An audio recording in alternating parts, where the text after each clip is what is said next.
Audio tour of my life and work. Quite a sight, isn't it?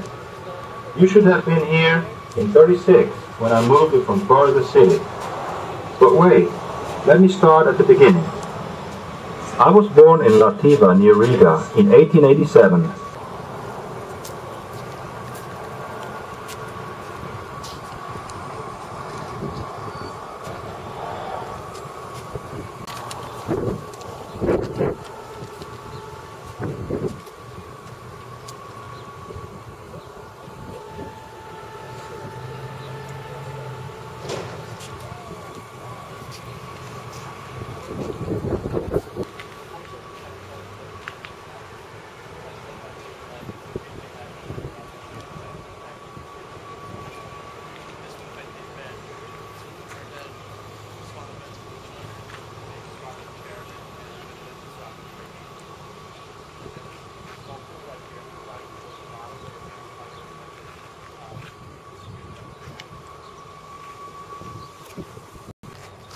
Where is not good place?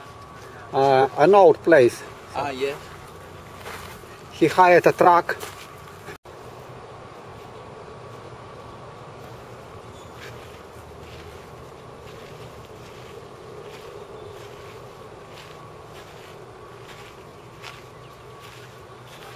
Made room for 2 babies.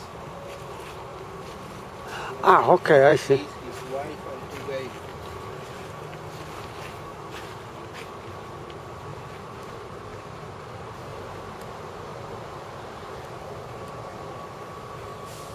Maybe it's upside down. It's fairly abstract. It's supposed to represent a bouquet of flowers, except upside down to symbolize the wedding he was unfortunately not able to have with Agnes. This right here, you can't really tell because it's been worn away.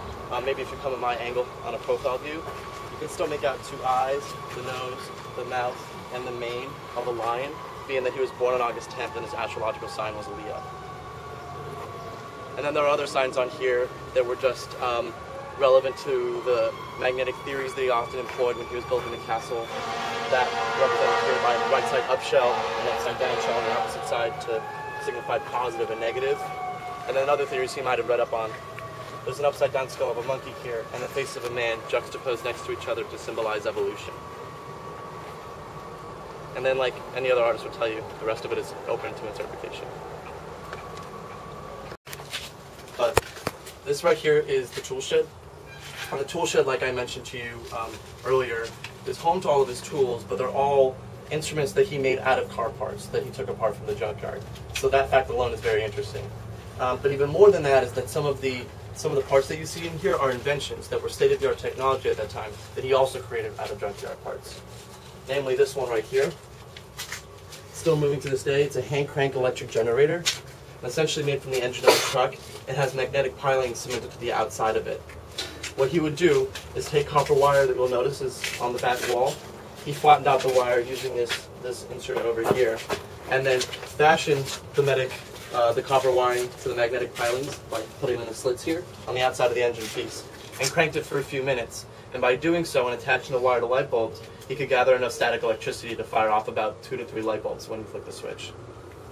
Kind of inefficient. He would go upstairs, flick the switch, and have energy for about 5 minutes, then have to come down every 5 minutes and keep cranking. So, not really efficient. But nevertheless, there are other things in here that I pointed out when I was in the quarry, such as the leaf springs right here, flat pieces of metal iron that might have left these etching marks.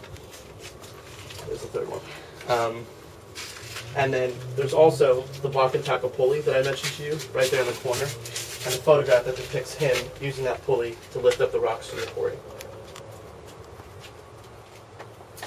And then there are also just a lot of other tools here that we would use today, but his are made from unconventional parts, like this right here, the wagon cart, except the wheel of it is the drum of a brake drum, rather than a normal conventional wheel, because it can withstand tons and tons of rock, while no other one could. And then possibly the most interesting thing in this room, this panel right here, many of the parts would have been placed together in this radio box over here on the left. That would have been used to create a crystal radio. The crystal radio would have been state-of-the-art technology at the time, allowing him to both communicate to and from the castle on an international level.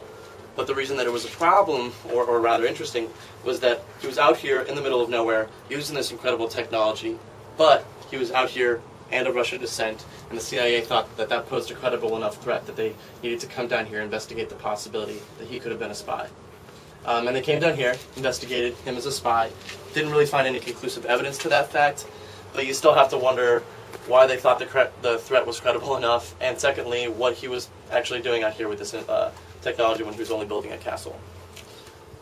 Are a type of wood called Dade County pine. Dade County pine is apparently impervious to any damage from insects like termites that could eat wood, and hurricanes have passed through here over the years, and these have been left virtually unscathed, and we don't even have to treat them. They're still intact since the day he put them in. Dade County pine. Many people realized Dade County pine was so dense at that time that they all cut it up to build their homes, and unfortunately now there's a moratorium placed on it and you can't cut it up because it's legal to do so.